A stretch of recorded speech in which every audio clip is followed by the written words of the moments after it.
यहाँ पे लाशें पड़ी हुई थी, कोई पूछने वाला नहीं था। मलबे में से लाशें निकल रही थी। लोगों के मन में अगर श्रद्धा का भाव नहीं तो वे लोग वहाँ पर उस प्रकार की व्यवस्था नहीं दे सकते, उस प्रकार की बुद्धि उनमें आएगी ही नहीं। इन्हीं लोगों की वजह से वहाँ लोग मरे हैं।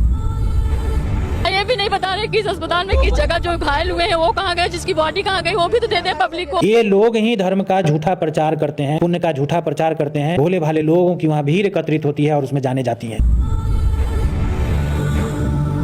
ये तस्वीरें छिपाई जाएंगी। कम से कम 7-8 ट्रैक्टर गए। देवभूमि मतलब देव देवता ईश्वर लोग यहाँ आ गए हैं, वास कर रहे हैं, तो फिर आग क्यों लग रही है, भगदड़ क्यों मच रही है, लोगों की जाने क्यों जा रही है। जो ये प्रवचन देने वाले सारे मठाधीश लोग वहाँ एकत्रित हैं, धर्माचार्य एकत्रित हैं, उनकी मर्जी बिना पत्ता नहीं हिलता। वो सर्वशक्तिमान है, पाप पुण्य का लेखा जोखा रखते हैं, तो फिर उनका तंत्र मंत्र, उनकी शक्ति, उनकी मर्जी ये कहाँ गायब हो गई, आगे क्यों लग गई, भगदड़ क्यों मच गई, लोगों की जाने क्यों चली गई। वो संत आ रहे हैं Sten gun, AK-47 machine gun लेकर के, बॉडी गार्ड लेकर के आ रहा है। भाई संत को बम गोली बारूद का क्या जरूरत, सुरक्षा की क्या जरूरत। आप संत हैं, आप भगवान और ईश्वर देवी देवता की कृपा कर रहे हैं, शक्ति की बात कर रहे हैं, आप खुद दिखा रहे हैं कि हम नंगे। और वो पर्ची वाले बाबा वो कहाँ चला गया, उनका पर्ची उनको पहले से क्यों नहीं पता था कि मेरे यहाँ भगदड़ मचने वाली है। शांति दे दिया हो। ये हिंदू धर्म में यह व्यवस्था है, पाप भी करो। इधर धर्म का व्यवस्था है, जाके धो लो। ये अग्नि देवता है, ये पानी का इंद्र देवता है, ये हवा के पवन देवता है। सभी देवता वक्त आने पर गायब हो जाते हैं। वो देवता कहाँ मर जाते हैं, वो शक्ति कहाँ मर जाती है, वो दैवीय कृपा कहाँ मर जाती है। जब आग लगती है तो इनके इंद्र भगवान पानी के देवता कहाँ चले जाते हैं, फायर ब्रिगेड को बुलानी पड़ती है। इंद्र वर्षा देते हैं, बुझा देते, आग लगती ही नहीं। आग के देवता आखिर क्यों नाराज हो गए इन पापियों से, जो आग भड़का दिए, आग लगती ही नहीं। आग के देवता खुश रहते तो चड्डी पहन के सड़क पर दौड़ जाइएगा तो सारे लोग आपको गलत कहेंगे। और दूसरी तरफ कुंभ में हजारों लाखों की संख्या में अपने आप को तथाकथित संत कहने वाले नंगे दौड़ रहे हैं सड़क पर, नंगा स्नान कर रहे हैं महिलाओं के बीच में। राम तेरी गंगा मैली हो गई। जब कोई अच्छा काम होगा तो कहेंगे भगवान का आशीर्वाद है, भगवान की कृपा है। जब गलत कुछ होगा तो कहेंगे होनी को कौन टाल सकता है। जब आम आवाम की इतनी बड़ी भीड़ होती है और उसमें कोई घटना घटती है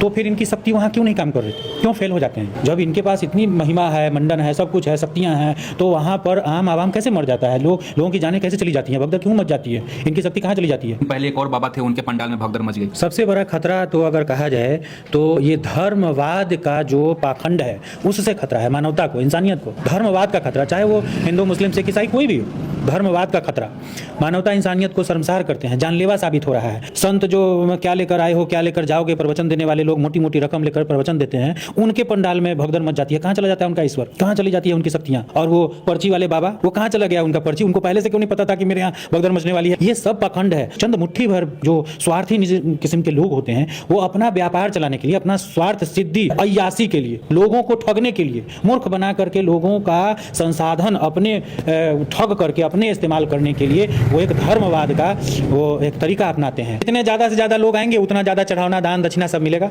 उतने ज़्यादा वहाँ का व्यापार होगा। और भीड़ को दिखा करके ये मीडिया और ये धर्माचार्य, ये धर्म का ठेकेदार दिखाएंगे कि हमारा धर्म ये है, हमारा धर्म ये है, भीड़ है, मजबूती है, ये दिखाएंगे। दूसरा एक नज़रिया है, पाप करने की व्यवस्था है इसलिए पाप करो और धो लो। पाप धोने की व्यवस्था है। जितने धर्म ग्रंथ है सब में लिखा है ना कि गंगा नहाने से पाप धुल जाते हैं। चाहे वो कार्तिक पूर्णिमा का नहाइए, मौनी अमावस्या का नहाइए, चाहे जब जब नहाइए, साल में कई सारा आयोजन है। मतलब इनके हिंदू धर्म में यह व्यवस्था है कि पाप भी करो, कोई दिक्कत नहीं है, पाप भी करो। इधर धर्म का व्यवस्था है जाके धो लो, गंगा में स्नान कर लो, मैंने कपड़ा गंदा हुआ तो सरफ साबुन से खींच लो, साफ कर लो। वही ये है कि इसलिए ये लोग सभी धर्म के नाम पर ये बहुरूपीय लोग हैं, बहुत सारे जो पाप ये करते हैं मंदिर धर्म की आड़ में, बेटियों के साथ, मानवता के साथ, जाति के नाम पर, ये सब जा करके वहाँ धोते हैं। यही कारण है कि राम तेरी गंगा मैली हो गई, पापियों के पाप धोते धोते। विष्णुदेव यादव तो कोई पाप नहीं किया, उसको गंगा नहाने की क्या जरूरत, हम तो गंगा नहाए ही नहीं, हमको जरूरत ही नहीं है पाप धोने की। हम वैसे लोग गंगा नहाने नहीं जाते जो जानते हैं कि हम पाप नहीं करते। हम बुद्ध को मानने वाले लोग हैं, हम संवैधानिक मूल्यों, मानवीय संवेदनाओं, मानवता का सम्मान करने वाले लोग हैं। हमें कोई न वर्ण व्यवस्था से मतलब है ना जातियों से मतलब है। तो आपसे बदला स्वर्ग में लिया जाएगा। हाँ, वो तो किसी ने देखा नहीं। जो लोग स्वर्ग की बात करते हैं वो तो हम, अच्छा स्वर्ग की बात हम करते हैं, लेकिन पहले ये देख लीजिए आप, जो कुंभ में गए, अब देखिए उतनी भीड़ हो गई वहाँ पर, इतनी भीड़ हो गई पापियों की कि वहाँ आग लग रही है, वहाँ भगदड़ में जाने जा रही हैं, वो गंगा परेशान है। वो अच्छा साथ में देखिए कि सारे धर्माचार्य वहाँ जो कहने वाले लोग हैं कि देवभूमि मतलब देव देवता ईश्वर लोग यहाँ आ गए हैं, वास कर रहे हैं, तो फिर आग क्यों लग रही है, भगदड़ क्यों मच रही है, लोगों की जाने क्यों जा रही है। जो ये प्रवचन देने वाले सारे मठाधीश लोग वहाँ एकत्रित हैं, धर्माचार्य एकत्रित हैं, जो कहते हैं कि उनकी मर्जी बिना पत्ता नहीं हिलता। वो सर्वशक्तिमान भगवान हैं, वो पाप पुण्य का लेखा जोखा रखते हैं, स्वर्ग नरक का लेखा जोखा रखते हैं, तो फिर उनका तंत्र मंत्र, उनकी शक्ति, उनकी मर्जी ये कहाँ गायब हो गई? आगे क्यों लग गई? भगदड़ क्यों मच गई? लोगों की जानें क्यों चली गई? ये सब ढोंग पाखंड है, ये प्रमाण है, ये प्रूफ करता है। लेकिन हमारे SC ST OBC वर्ग के लोग के आंख पर पट्टी पड़ी है, वो ज्ञान की कमी है, वो इन बातों को समझ नहीं पा रहे हैं कि ये सिर्फ और सिर्फ व्यापार है। स्वर्ग नरक की अगर बात करते हैं तो स्वर्ग कहाँ है? स्वर्ग जिंदा स्वर्ग में गया नहीं, ना जा सकता है। मरा हुआ अगर गया, किसी ने जाते हुए देखा नहीं, लेकिन वापस कोई आया भी तो नहीं जो बताए कि हाँ स्वर्ग कहाँ है और कैसा है। शरीर को किसी ने जला दिया, किसी ने दफना दिया, तो फिर गया कौन? स्वर्ग और नरक है ही नहीं। नरक यही है जो धर्म की आड़ में गंदा खेल करता है, ठगवा व्यापार करता है, मानवता को शर्मसार करता है, यही असली नरक है। स्वर्ग है जहाँ मानवता का सम्मान है, एक दूसरे के प्रति प्यार है, सम्मान है, इसको स्वर्ग कह सकते हैं। जी अच्छा, सवाल जैसा कि आपने कहा कि भगवान की मर्जी के बिना पत्ता नहीं हिलता, तो जहाँ पे अच्छा काम होता है तो वो श्रेय दे देते हैं कि भाई भगवान की मर्जी से हुआ है। जैसे अभी भगदड़ मच गई, आग लग गया, ये क्यों नहीं कहते कि ये भी भगवान की मर्जी से हुई? हाँ, तो नहीं कहेंगे ना, क्योंकि जब कोई अच्छा काम होगा तो कहेंगे भगवान का आशीर्वाद है, भगवान की कृपा है, और जब गलत कुछ होगा तो कहेंगे होनी को कौन टाल सकता है? नहीं, ये अपनी कुव्यवस्था, इनकी अपनी जो पोल पट्टी खुल गई, इनका अपना जो ढोंग पखंड का जो ये व्यापार है, ये पोल पट्टी इनकी खुल गई, ये नंगे हो गए। कहीं कोई शक्ति नहीं है, कहीं कोई ईश्वरीय शक्ति नहीं है, देवीय शक्ति नहीं है, कुछ नहीं है, ये सिर्फ ठगवा व्यापार है, आम लोगों का दान दक्षिणा, धन संसाधन, रुपया पैसा ठगने का व्यापार है। तो ये नहीं ना कहेंगे कि हम नंगे हो गए, हमारा जो चमत्कार था, तंत्र मंत्र था, शक्ति थी, वो सब फेल हो गया, ये नहीं कहेंगे। ये कहेंगे होनी को कौन टाल सकता है? ये बुलाते हैं, ठगते हैं, गलत होता है तो होनी हो जाती है। वो इन्हीं लोगों की वजह से वहां लोग मरे हैं। ये लोग ही धर्म का झूठा प्रचार करते हैं, पुण्य का झूठा प्रचार करते हैं, भोले भाले लोगों की वहां भीड़ एकत्रित होती है और उसमें जाने जाती हैं। ये इन्हीं लोगों की वजह से है। ये लोग झूठा प्रचार न करते तो लोग वहां जमा नहीं होते, जाने नहीं जाती।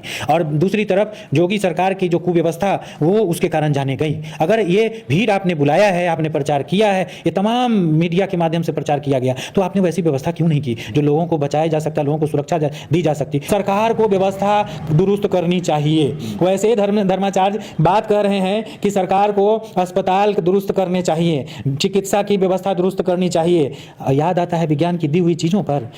धर्म का पाखंड करने वाले, धर्म के नाम पर ठगने वाले लोग, आप ठगते हैं चमत्कार दिखा करके, लोगों को ईश्वर का और देवीय कृपा दिखा करके। आप दिखा कुछ न सकते हैं, सिर्फ बातों से आप लोगों के दिमाग में दिग्भ्रमित करके आप गलत संदेश देकर लोगों को ठगते हैं। और जब जरूरत पड़ती है, आग लगती है, तो फायर ब्रिगेड को बुलाते हैं, जो फायर ब्रिगेड विज्ञान की दी हुई संसाधन है। आप जब भगदड़ मचती है, लोग घायल होते हैं, मृत्यु होती है, तब आपको अस्पताल, चिकित्सालय और डॉक्टर की बात याद आती है, तो जो विज्ञान के द्वारा संसाधन उपलब्ध है वो।